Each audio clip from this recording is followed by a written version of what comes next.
into an embarrassment.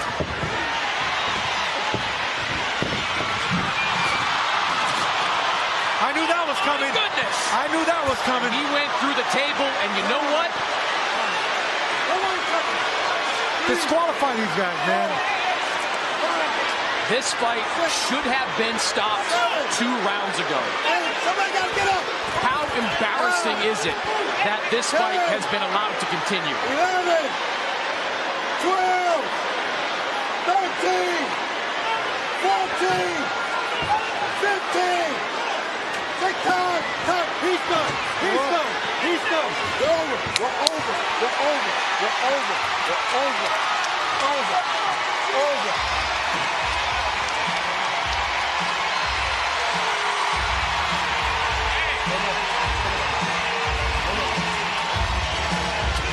So this fight devolved into a wrestling match. And just like we see in many wrestling matches, the announce tables have been broken. I got to DQ. DQ. Just an unbelievable scene here in Flint, and one that we could see coming from round 2 onwards. It just really is remarkable to me that this fight was allowed to continue past the 5th or the 6th round.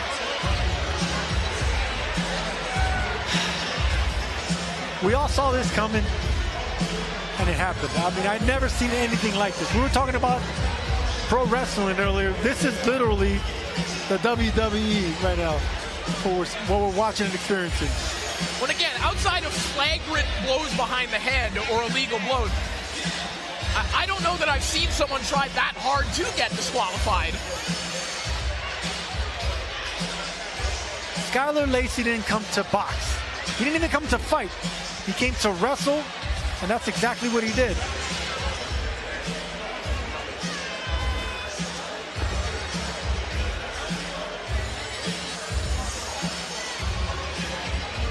All right, let's take a look back at the replay here as our announce table is getting a little work here. And this is the kind of move that we've seen over and over and over again over the course of the last few rounds. Skylar Lacey just pressing the action, pushing Brandon Moore against the ropes, and eventually they get right through him.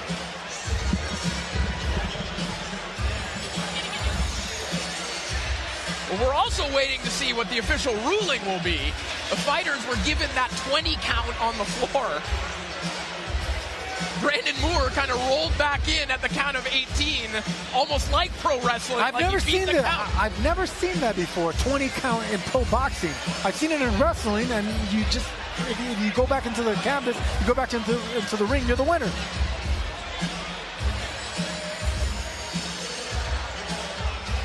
Well, the official ruling from Steve Willis at the time was that Skylar Lacey was out. That was his ruling in that moment. Right. We'll see how it's officially ruled. Thomas Triber is going to give it to us in a moment. But this is going to go down as a win for Brandon Moore.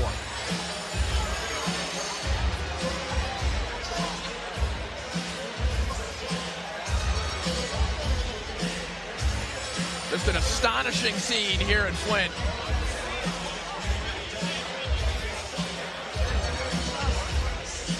And after rounds and rounds of utter chaos, we certainly got something memorable, Chris, out of a fight that could have been as forgetful as possible. Yeah, forgettable as possible. I mean, honestly, this was probably the most likely outcome once we saw the way this fight was devolving. Really, from the 2nd or 3rd round on, it became just a battle of holding, with Skylar Lacey pushing Brandon Moore against the ropes. The referee in this case was blaming some of those exchanges on Brandon Moore. I didn't see it. I just thought Brandon Moore kind of holding on for dear life. So something like this didn't happen in the early part of this fight. And inevitably, they both go through the ropes, crashing through the announce table, which as we speak is still being put back together. I'm not sure it's going to be. This announce table might be toast. We might be standing tonight, guys. That fight was so bad, it was somewhat ugly and entertaining. All right, let's throw it up to Thomas Triber. Let's forget about this one. Ladies and gentlemen, here is the official time. 51 seconds of round number 8. Our referee in charge, Steve Willis, disqualifies the blue corner for unsportsmanlike conduct. Therefore, your winner, and now the IBF USBA Heavyweight Champion, Brandon O.J. Bam Moore. Well, in unforgettable fashion, Brandon Moore remains in the win column.